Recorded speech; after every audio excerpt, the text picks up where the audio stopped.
इस दुनिया में हर कोई कामयाब होना चाहता है, आगे बढ़ना चाहता है, कुछ कर दिखाना चाहता है, लेकिन जब बात फेलियर की आती है तो वो लोग रोने लग जाते हैं, पछताने लग जाते हैं और यहाँ तक कि पढ़ाई के केसेस में तो लोग सुसाइड भी कर लेते हैं। क्या ये सही है?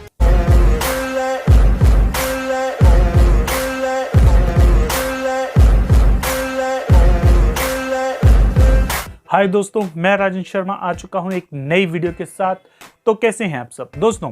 आज की इस वीडियो में हम बात करने वाले हैं दुनिया की ऐसी चीज के बारे में जो कि हम सबको मिलती है, वो है फेलियर। फेलियर एक ऐसी चीज है, बड़े से बड़े सक्सेसफुल आदमी का भी इससे सामना जरूर हुआ होता है, चाहे कम हुआ होता है या ज्यादा हुआ होता है, लेकिन हुआ होता है। लेकिन लाइफ में सक्सेसफुल लोग वही होते हैं जो अपने फेलियर से सीख कर आगे बढ़ते हैं और बहुत कुछ कर दिखाते हैं। लेकिन कुछ लोगों को उसके बाद भी सक्सेस नहीं मिलती और वो परेशान हो जाते हैं और यहाँ तक कि कुछ लोग सुसाइड कर लेते हैं। क्या यही इसका सोल्यूशन है? बिल्कुल भी नहीं।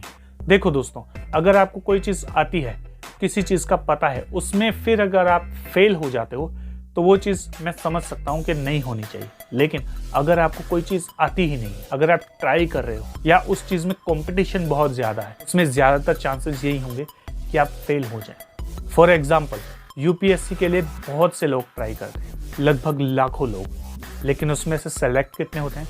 सिर्फ कुछ ही लोग। इसी तरह से फेलियर और सक्सेस दोनों आपकी लाइफ का एक पार्ट होता है, ना कि वो आपके माथे पर कोई ठप्पा होता है कि ये इंसान फेलियर है। आप कभी भी फेल होते हैं तो वो काम फेल हुआ, आपकी वो कोशिश फेल हुई, आप कभी फेल नहीं होते। आप फेल तभी होते हो जब आप उस फेलियर को अपने माथे पर लगा लेते हो और उसे अपना भाग्य मान लेते हो। अगर आपने किसी छोटे बच्चे को देखा होगा तो वो किस तरह से तुतला तुतला के बोलता है, किस तरह वो कई बार गिरता है, लेकिन कुछ सालों के बाद वो एकदम भागना शुरू कर देता है। आपके साथ भी तो ऐसा हुआ होगा।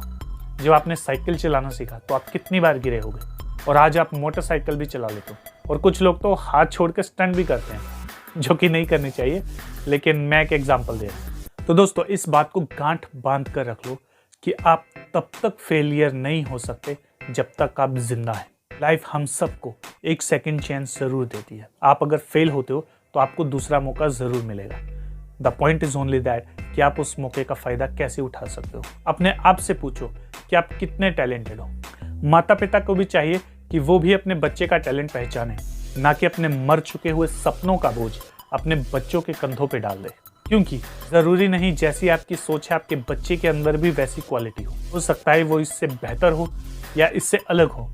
मैंने कई ऐसे बच्चों को देखा है जो कि स्पोर्ट्स में अच्छे नहीं होते, लेकिन वो पढ़ाई में बहुत अच्छे होते हैं। और कई ऐसे बच्चों को देखा है जो कि स्पोर्ट्स में भी अच्छे नहीं थे, पढ़ाई में भी अच्छे नहीं थे, लेकिन वो सिंगिंग में अच्छे थे। अब आपको सोचना है। तो फेलियर चाहे लाइफ में हो या पढ़ाई में हो, वो लास्ट नहीं होता। हरिवंश राय बच्चन की एक बहुत अच्छी कविता है कि असफलता एक चुनौती है, इसे स्वीकार करो। क्या कमी रह गई देखो और सुधार करो। जब तक सफल ना हो नींद चैन को त्यागो तुम। संघर्ष का मैदान छोड़कर मत भागो तुम। बिना कुछ किए कभी जय जयकार नहीं होती। कोशिश करने वालों की कभी हार नहीं होती।